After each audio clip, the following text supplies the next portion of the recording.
സലാം മോഹൻലാൽ നായകനെ എത്തിയ തുടരും ആദ്യ പ്രദർശനം കഴിയുമ്പോൾ സിനിമയ്ക്കെങ്ങും ഹെവി പോസിറ്റീവ് തന്നെയാണ് പുറത്തു വരുന്നത്.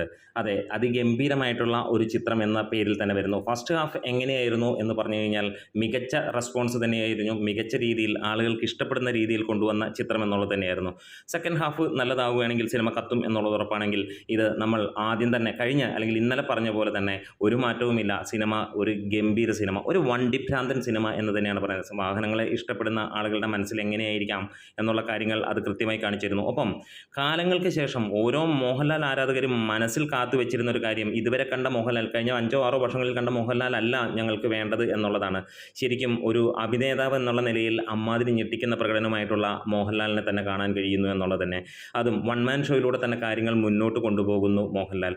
അതിഗംഭീരമായിട്ടുള്ള ഒരു മികച്ച ഫാമിലി എൻ്റർടൈനർ, ഒരു ഫാൻ എലിമെൻറ്റോട് കൂടി തന്നെ എല്ലാവരെയും തൃപ്തിപ്പെടുത്തുന്ന രീതിയിൽ അമ്മാതിരി എല്ലാ സ്റ്റൈലിഷ് ആളുകൾ കാണാൻ ആഗ്രഹിക്കുന്ന മോഹൻലാൽ തന്നെ ഉണ്ട് ഈ സിനിമ. സെക്കൻഡ് ഹാഫും മികച്ച രീതിയിൽ ഒരു ഫാമിലി പടമായി തുടങ്ങി ഒരു മികച്ച ത്രില്ലർ ഗണത്തിലേക്ക് സിനിമയെ കൊണ്ടുപോയി ക്ലൈമാക്സിലെത്തുമ്പോൾ നമുക്ക് ഇരുന്ന് അല്ലെങ്കിൽ എഴുന്നേറ്റ് നിന്ന് കൈയടിപ്പിക്കുന്ന തരത്തിലുള്ള ഒരു സിനിമ. അതെ, ഇതായിരുന്നു നമ്മൾ കാലങ്ങളായി കാത്തിരുന്നത്. പലപ്പോഴും വമ്പൻ ബഡ്ജറ്റിലും വന്ന് വലിയ രീതിയിൽ പ്രകമ്പനം സൃഷ്ടിച്ചു കൊണ്ടുവരുന്ന സിനിമകളല്ല വേണ്ടതെന്ന് ഒരിക്കൽ കൂടി മലയാള ജനത വിധി എഴുതുകയാണ് ഈ ഒരു സിനിമയിലൂടെ. അങ്ങനെ വന്ന സിനിമകൾ വിജയിച്ചിട്ടുണ്ടാകാം, കളക്ഷൻ നേടിയിട്ടുണ്ടാകും, പക്ഷേ മലയാളി മനസ്സറിഞ്ഞ് പറയുന്നത് ഇങ്ങനെയുള്ള സിനിമയാണ് വേണ്ടത്.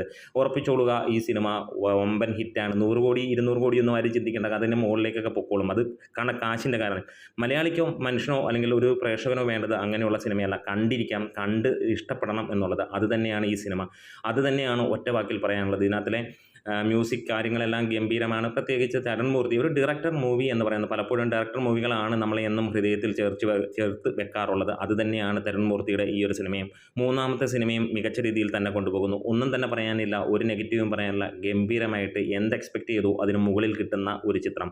അപ്പോൾ കണ്ടവരാണെങ്കിൽ നിങ്ങൾ തീർച്ചയായിട്ടും കമൻസ് പറയാം, നിങ്ങളുടെ അഭിപ്രായങ്ങൾ തന്നെ പറയാം. ഒരു പ്രശ്നവുമില്ല, ധൈര്യമായി പറയുക. നമ്മുടെ വീഡിയോസ് ഇഷ്ടമായി സപ്പോർട്ട് ചെയ്യണം. ലാൽ സലാം.